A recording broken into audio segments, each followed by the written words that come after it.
Rapper YNW Melly back in court today, asking a judge to grant him some bond. Melly will be retried on charges he murdered his childhood best friend, then tried to make it look like a drive-by. Footage of YNW Melly walking out of that Broward County courtroom went viral, and the internet lost its mind. Y'all need to hear this, because what happened on April 30th, music. 2026 is not what social media been telling you. There's a difference between a man stepping into a courtroom to fight for his freedom and a man actually walking free. And today we're breaking down every single second of what really went down, what the footage actually shows, what Melly's team argued in that room, and why the judge's next move could change everything. This is the most important chapter in one of the longest legal sagas in hip-hop history. Let me music break it down for you. Before we get into what happened April 30th, we gotta go back. We gotta understand the full picture, fam, because without the foundation, none of this makes sense. Jamel Maurice Demons, born May 1st, 1999 in Gifford, Florida, came up hard. Gifford ain't exactly music. The type of place that gives you options. It's a small, historically black community on the treasure music coast where poverty and violence been staples longer than any of us been alive. Melly grew music up navigating all of that, and he channeled his pain and his environment directly into his music. By the mid-2000s, music, he was moving different. The kid had a gift, a melodic, emotionally raw delivery that didn't sound like nobody else in the game. Murder on My Mind wasn't just a hit. It was one of the most haunting records to ever come music out of Florida rap, no cap. By 2018, Melly was on a trajectory that had major labels watching. He had music, a real fan base, a real sound, and real momentum. Mixed personalities, with Kanye West was in rotation everywhere. Suicidal was pulling millions of streams. The YNW brand, which stood for Young__World, was built on brotherhood, Melly, YNW Sock Chaser, YNW Juvie, YNW Bortland. These weren't just rap names. These were supposed to be his day ones, his family. But here's where it gets crazy. On the night of October 26, 2018, two members of that circle, Anthony Williams, known as YNW Sock Chaser, and Christopher Thomas Jr., known as YNW Juvie, were shot and killed in Miramar, Florida. The initial story that hit the streets and the blogs was that it was a drive-by, a random act of violence that cut down two young men before they even got a chance to blow. Melly posted about it on social media mourning his brothers, and the whole internet grieved with him. But the streets started talking almost immediately. The investigation moved fast. Broward County detectives weren't buying the drive-by narrative. Within months, police pieced together a different story, one where Melly himself was the shooter and his associate Cortland Henry, YNW Bortland, allegedly helped stage the crime scene to look like a drive-by after fact. February 13th, 2019, Melly turns himself into Miramar police. Both he and Bortland are hit with 2 counts of premeditated first-degree murder, Florida state capital felony, no bond. The death penalty is on the table from day one. That's where this story begins, and that was 7 years ago. 7 years, gang. Let that sit for a second. Jamel Demons has been sitting inside Broward County Main Jail since February 2019, and he ain't been convicted of a single thing. Not one count. He is, legally speaking, an innocent man, a man who has never had a jury return a unanimous guilty verdict against him. But the way Florida law works in capital cases, when both charges carry potential for the death penalty, the state can hold you without bond. The prosecution just has to argue the evidence against you is strong enough, and for 7 years that argument has kept Melly locked down. But here's the part that should make everybody sick to their stomach regardless of where you stand on Melly's guilt or innocence. His attorney, Drew Findling, one of the most respected criminal defense lawyers in the country, the same man who has represented high-profile clients throughout Atlanta and beyond, filed paperwork in March of 2026 that detailed the conditions Melly has been living under. And these conditions, fam, are not just uncomfortable, they are, according to the documents obtained by TMZ, dehumanizing. That's the word they used, dehumanizing. Starting in December 2021, Melly was placed in solitary confinement on a 23-1 schedule. Music. That means 23 hours a day locked alone in a small cell, 1 hour out, and during that 1 hour, he wasn't allowed to interact with other detainees. He was isolated inside his isolation, no meaningful human contact. Day after day, month after month, year after year, it gets worse. According to the court documents, Melly's visitation and phone privileges were revoked in 2022. That's right. For the past 4 years, Melly has reportedly been unable to accept visits from family or friends and unable to make or receive phone calls. His own grandmother, Audrey Gross, testified at the April 30th hearing, Music, and what she said hit different. She talked about how not being able to hear his voice, not being able to communicate with her grandson, broke her heart. That testimony had people in that courtroom feeling something real, but what happened next shocked everyone. When his legal team laid all this out on April 30th, the prosecution's response was that Melly now has access to an open dorm unit with TV access, a personal basketball court, and outdoor exercise 3 times a week. The prosecution framed this like it was some kind of improvement, and I'm going to let y'all sit with that contrast for a second because the gap between what his defense described and what the state tried to normalize tells you everything you need to know about how the system treats people it wants to keep caged.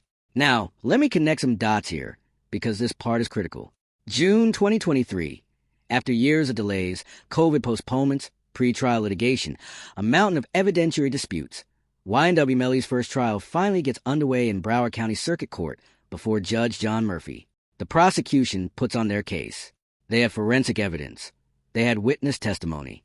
They argued Melly shot both victims inside the vehicle before he and Bortland staged the scene as a drive-by. The defense countered that the evidence was largely circumstantial. 3 days of jury deliberations, and then hung jury. The jurors cannot reach a unanimous verdict. Judge Murphy declares a mistrial in July 2023.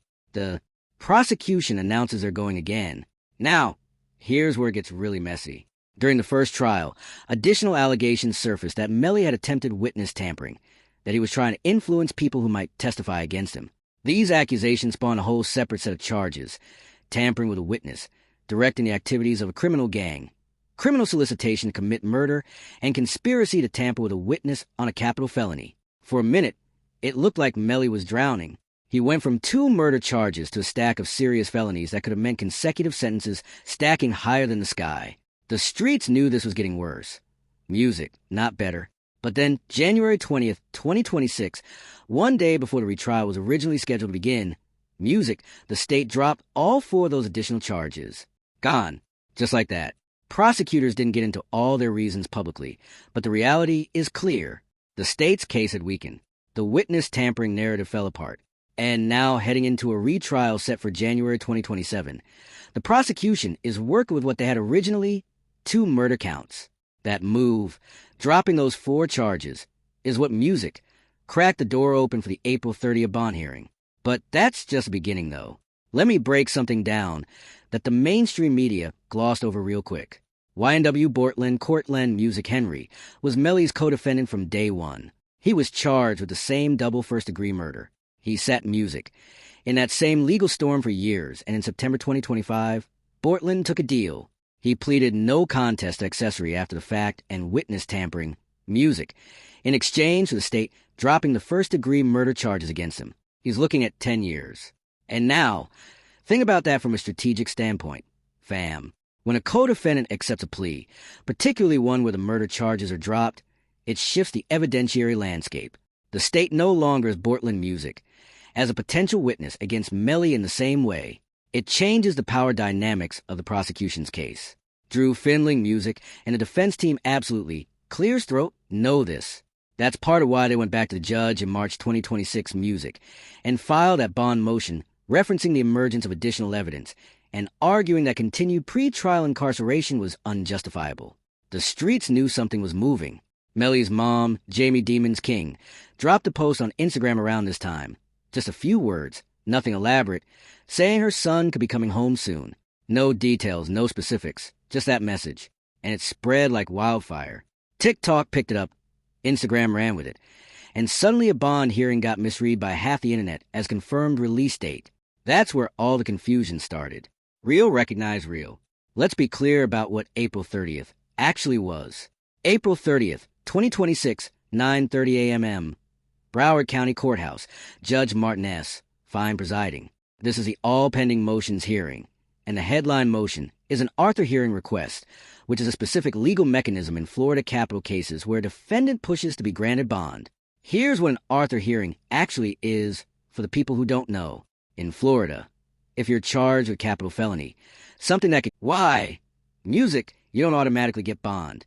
The court can hold you, but a defendant has the right to request an Arthur hearing, named after the Florida Supreme Court case State versus Arthur. At that hearing, the prosecution has to show that evidence of guilt is evident or that the presumption is great. That's a higher standard than what you see in regular bail hearings. The judge is essentially weighing whether the state's case is strong enough to justify holding a man without bond. This was Melly's fourth attempt at getting bond in this case. For attempt over 7 years, each one denied. But this time the landscape looked different. The hearing went for over 4 hours. That's not a short proceeding. That's a full day in a courtroom, witnesses on the stand, arguments going back and forth, real stakes on the table. The defense brought Melly's family members up to testify, including his grandmother Audrey Gross, whose testimony about the total isolation Melly has been living in was emotional and specific. Major Kevin Corbett from the Broward Sheriff's Office testified about detention conditions. He confirmed that Melly has no phone access, but gets outdoor exercise 3 times a week. The defense argument was sharp and focused. This man has been locked up for 7 years. He has never been convicted. He is presumed innocent under the law. The conditions he's been living in are psychologically damaging, and the legal and scientific literature on solitary confinement backs that up. Findling hammered on the fact that the state's case has only gotten weaker, not stronger, since the 2023 mistrial. The prosecution pushed back. They tried to reframe the conditions as adequate. They pointed to Melly's history in this case, the witness music tampering allegations, the alleged gang directing charges. Even though those charges were dropped, they're going to argue, as they always do in capital cases, that the risk is too high to let him walk even with conditions attached. And then the defense laid out what release would actually look like. If the judge grants bond, Melly would be confined to a Broward County residence, not free to move around as he pleases. Music. He'd have 24-hour supervision, no social media access, limited movement outside the home. This arrangement would run 8 months from now until his January 2027 retrial begins. The defense framed this as a reasonable, controlled situation where Melly could finally have human contact, speak to his family, and prepare properly for the most important legal fight of his life. When the hearing wrapped, Judge Fine did not give an immediate answer. He promised a written decision in the coming days. And that's where we are. Now, let's talk about the footage that broke the internet, because this is what everybody's been sharing. The clips circulating on TikTok, Instagram, and Twitter show Melly in that Broward County courtroom on April 30th, and fam, people were not ready. Just seeing him out of that cell in a courtroom setting, visible, present, looking at his family for the first time in years in a public setting. That alone sent the internet into overdrive. His grandmother on that stand, his family in those seats. The emotional weight of that room was palpable even through a camera lens. But here's what really happened with the misinformation cycle. The viral rumors claiming April 30th was a confirmed release date appear to have originated of the 4 charges in January with the April hearing. The logic was, charges dropped plus bond hearing equals he's coming home. And when Melly's mom posted her Instagram message, that felt like confirmation. But it wasn't. It was a mother's hope. It was real, but it wasn't a legal confirmation. The source reported on April 3rd, 2026 explicitly that Melly was not set for an April 30th release despite the viral claims. But by then the rumor had already lapped the truth 3 times around the block. That's how social media works. Gang, the headline travels, the correction doesn't. What's not rumor, though, what's documented fact, is that this bond hearing happened.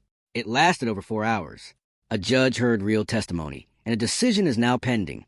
That's the actual news. That's what